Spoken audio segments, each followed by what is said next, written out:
In this video, I'm going to show you how to translate a video in HeyGen. Now first you'll need a HeyGen account. There's a link down below in the description as well as in a pinned comment, and if you sign up using my link, you can get started with HeyGen completely for free.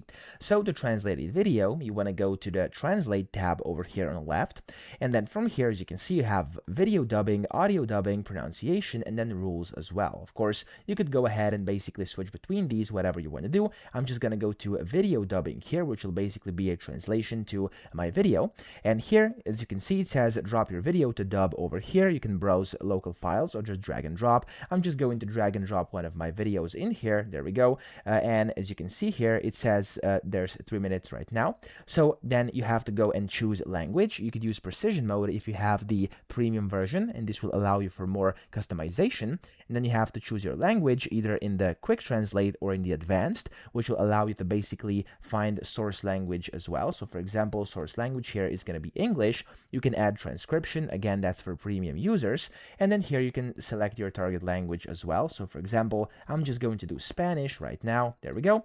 And then from here, you can select your brand glossary as well if you wanna. And you have some more advanced options as well, such as allow dynamic duration, which basically improves quality by adjusting video length. And then if you wanna, of course, keep the original duration, you have to turn this off. And then you can create collections, remove background sounds, etc. Whenever you are ready, you can just click on translate and it's going to translate. And if I actually show you one of these things over here, I translated one of my videos on my YouTube channel directly over here. And yeah, let me actually play this for you and you'll hear what it sounds.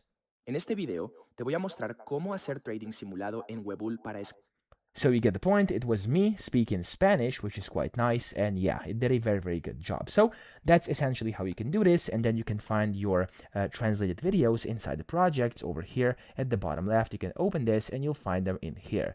That's it. I hope this video helped you out. If it did, please subscribe to the channel and help me out as well.